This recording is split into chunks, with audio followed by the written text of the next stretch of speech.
আসসালামু আলাইকুম।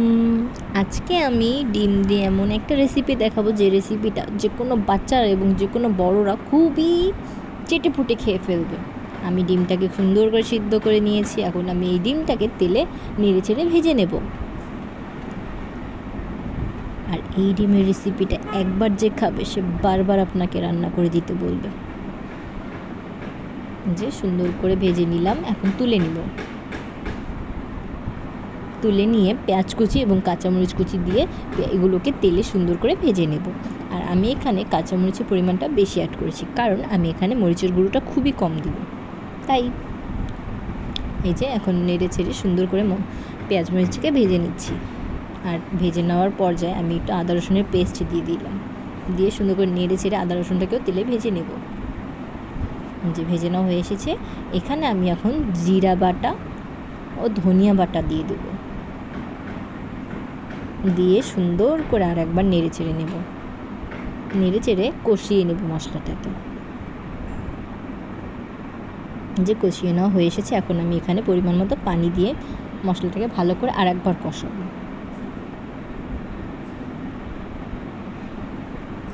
যে নেড়ে চেড়ে নিচ্ছি।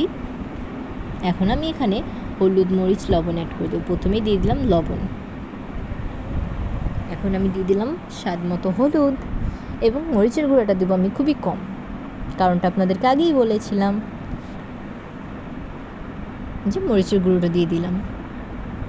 এখন নেড়ে চেড়ে মশলাটা সুন্দর করে কষিয়ে নেওয়া পর্যায়ে আমি টমেটো কুচি দিয়ে দেব।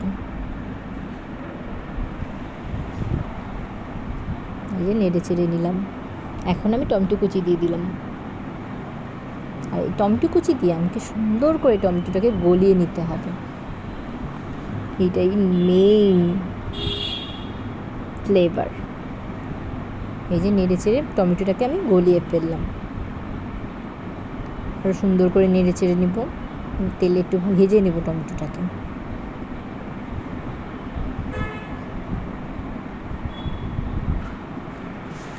সুন্দর করে ভেজে নেওয়া হয়ে আসলে আমি ডিমগুলোকে এই মশলাটার মধ্যে দিয়ে দিব।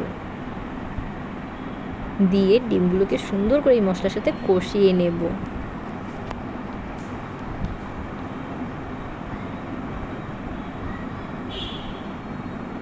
দেখুন নেড়ে চেড়ে সুন্দর করে মশলাটার সাথে ডিমগুলোকে কষিয়ে নিচ্ছি।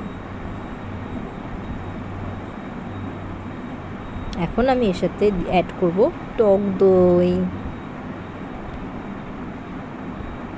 যে আমি এখানে টক দই দিয়ে দিচ্ছি। টক দইটা আমি ফেটিয়ে নিয়েছিলাম আগে, সেটাকে দিয়ে দিলাম। এখন দিয়ে নেড়ে চেড়ে নেব সুন্দর করে। যে সুন্দর করে নেড়ে চেড়ে নিলাম। এখন এই ডিমের মশলাটাকে আমি ভালো করে কষিয়ে নেব। এখন কষিয়ে নেওয়ার পর্যায়ে আমি পানি দিয়ে দিলাম। এই পানির সাথে মশলাটা ডিমের ভিতরে সুন্দর করে ঢুকবে।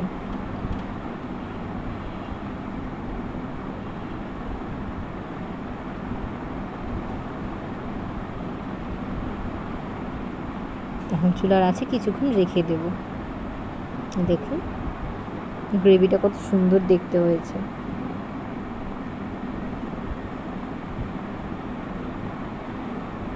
এ পর্যায়ে শেষ পর্যায়ে আমি দিয়ে দেব ধনিয়া পাতা কুচি। এটা একটা অন্যরকম স্মেল নিয়ে আসে, যেটা নাকে আসতেই না অন্যরকম লাগে। দেখুন কালারটা কতটা অস্থির এসেছে। যে আমাদের ডিম রান্নাটা প্রায় শেষ পর্যায়ে। দেখতে কতটা দারুণ লাগছে দেখেছেন। আপনারা অবশ্যই বাসায় একবার হলেও এটাকে ট্রাই করে দেখবেন। আপনাদের বাচ্চারা চেটেপুটে অবশ্যই খাবে এবং পুরুষেরাও খাবে, বড়রা খেতে বাধ্য। এতটা টেস্ট এটার যা বলার বাহিরে।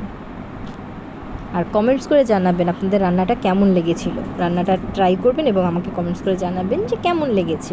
আর আমার রেসিপিটা দেখতে কেমন লেগেছে সেটাও অবশ্যই কমেন্টস করে জানাবেন। আল্লাহ হাফেজ সবাইকে। আসসালামু আলাইকুম।